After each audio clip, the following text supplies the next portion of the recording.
meu nome é Vitória, eu sou assistente social e servidora pública da Prefeitura de Juiz de Fora. E hoje nós vamos falar sobre orientações para o atendimento de pessoas migrantes e refugiadas no município. Vou realizar agora minha autodescrição. Eu sou uma mulher branca, de cabelos castanhos escuros, um pouco ondulados, que vão até abaixo do ombro. Estou vestindo um blazer preto, embaixo dele uma blusa branca com listas pretas. E atrás de mim tem um banner do comitê. Ele é branco e ele tem um desenho que é a logo do comitê. Atualmente, o termo mais utilizado para se falar em mobilidade humana é o termo migrante. Tem sido amplamente utilizado. É o termo que se refere a qualquer pessoa que tenha saído do lugar habitual em que ela morava e se dirigiu a outro local, podendo ser voluntariamente ou não. Já o conceito de migrante internacional, ele se refere especificamente àquela pessoa que saiu do seu país habitual de moradia e ultrapassou uma fronteira. Em linhas gerais, é importante a gente refletir que quando nós falamos sobre migração internacional ou qualquer tipo de migração, nós estamos falando primeiramente sobre pessoas.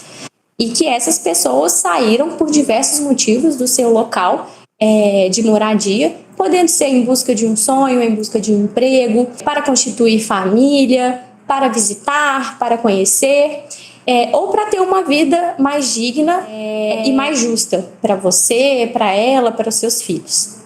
No Brasil, nós temos algumas regulamentações que vão tratar especificamente da migração internacional. As nossas legislações são consideradas, inclusive, as mais avançadas do mundo. Nós temos duas regulamentações que vão tratar especificamente da migração internacional no Brasil. Nós temos a nova Lei da Migração, que é a Lei 13.445 de 2017, que vai estabelecer direitos e deveres dessas pessoas no país. E o Estatuto do Refugiado, que é a Lei 9.474 de 1997, que vai estabelecer qual pessoa pode ser reconhecida como refugiada no nosso país. É importante a gente destacar que todo refugiado ele é um migrante, mas nem todo migrante vai ser um refugiado, porque a pessoa que pode solicitar refúgio é aquela que vai ser considerada, conforme a lei, que sofre fundados temores de perseguição por motivo de raça, religião, nacionalidade, grupo social, opiniões políticas, que ela não possui nacionalidade, está fora do seu país onde antes teve sua residência habitual e ela não pode ou não quer regressar, ou devido a grave e generalizada violações de direitos humanos. Sendo assim, o migrante que saiu do seu país devido a essas situações, eles podem solicitar refúgio no Brasil ao Comitê Nacional para os Refugiados, que é o CONARE, e aguardar a resposta para a sua solicitação. Na temática da migração, alguns conceitos e definições também são importantes de serem esclarecidos e conhecidos por todas aquelas pessoas que trabalham ou vão atender essas pessoas. O conceito de imigrante, que é a pessoa nacional de outro país, que veio para o nosso país. O conceito de emigrante, que é quando um brasileiro sai do país e vai para outro. O conceito de residente fronteiriço, que é a pessoa nacional de algum país limítrofe com o Brasil, portanto, ele mora num país vizinho ao nosso.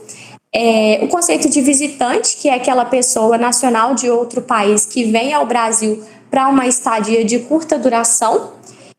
O conceito de apátrida, que se refere àquela pessoa que não possui nacionalidade.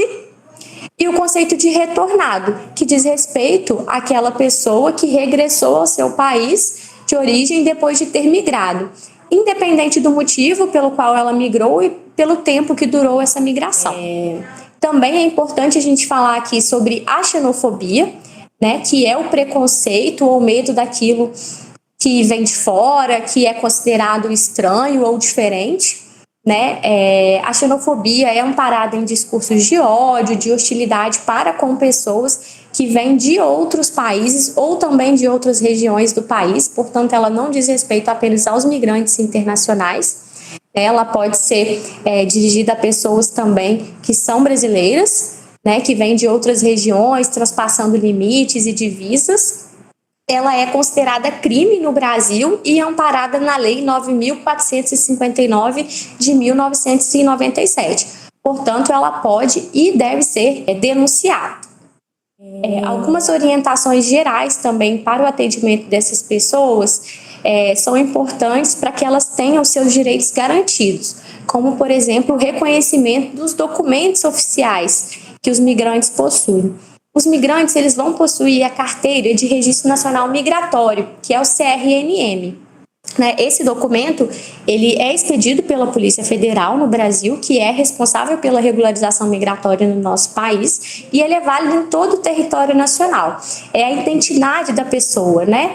Portanto, tanto o protocolo quanto o documento provisório de registro nacional migratório, que é emitido pela Polícia Federal, também são válidos, conforme a nossa legislação vigente.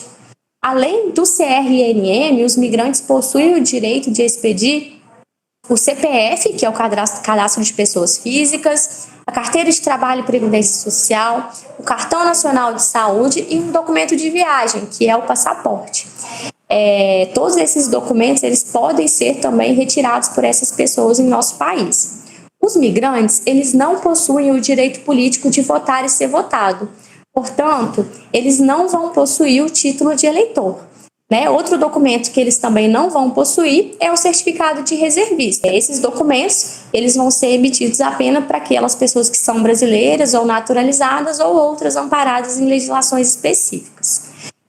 Por isso, a gente não pode exigir para cadastros e acesso a serviços, benefícios e outros esses documentos, afinal, eles não vão possuir esse tipo de documento.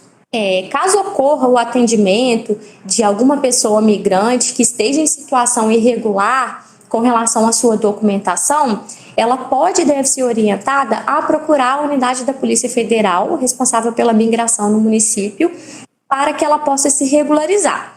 Se ela necessitar de assistência jurídica, ela pode procurar a Defensoria Pública da União, que prestará essa assistência de forma gratuita. Para finalizarmos, alguns termos e conceitos hoje são considerados mais adequados no que se refere ao atendimento e ao tratamento dessas pessoas, Portanto, o termo, por exemplo, estrangeiro, não é o mais adequado ou mais utilizado atualmente. A gente pode utilizar o conceito de migrante, ou migrante internacional, ou imigrante para se referir a essa pessoa. Também falar que essa pessoa é ou está ilegal no nosso país não é o mais adequado. A gente pode dizer que ela está indocumentada ou não regularizada.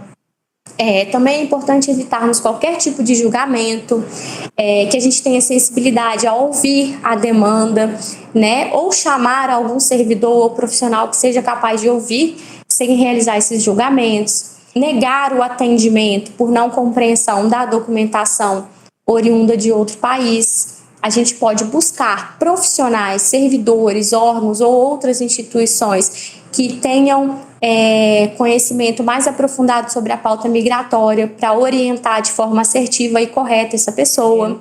Negar o atendimento porque não entendemos ou não compreendemos a língua. Nós podemos buscar também profissionais, servidores, instituições ou outros órgãos que sejam capazes de realizar essa tradução.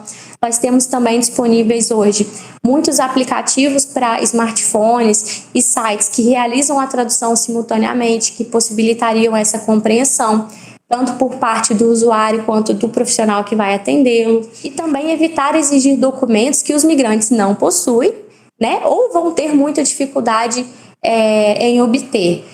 Buscando sempre desburocratizar o acesso aos serviços e orientá-los de forma responsável com relação aos documentos que eles necessitam ter para acessar esses benefícios, serviços, programas e projetos disponíveis no nosso país, no nosso município ou no nosso estado.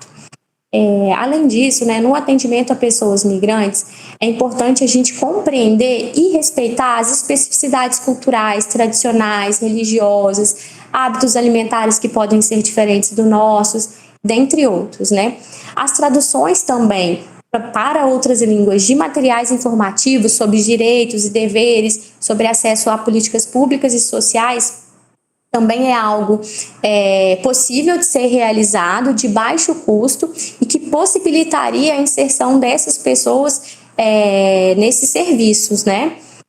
Além disso, durante os atendimentos, é importante a gente ficar atento para sinais e para a identificação sobre possíveis casos de tráfico de pessoas, trabalho análogo à escravidão e outras violações que podem acometer esse grupo de pessoas especificamente. Afinal, elas podem ser mais vulneráveis a essas situações, inclusive por ter a barreira da língua, por não compreensão dos seus direitos e deveres no território nacional. Caso ocorra suspeita ou a identificação desses casos, é fundamental denunciar para os órgãos responsáveis e competentes. O Disque 100, que é o Disque Direitos Humanos, que é um dos canais de denúncias para casos de violações de direitos humanos do Ministério dos Direitos Humanos e da Cidadania, fica disponível 24 horas por dia e é um dos canais em que a gente pode denunciar esses possíveis casos ou suspeitas. Obrigada, espero ter esclarecido um pouco sobre a pauta da migração.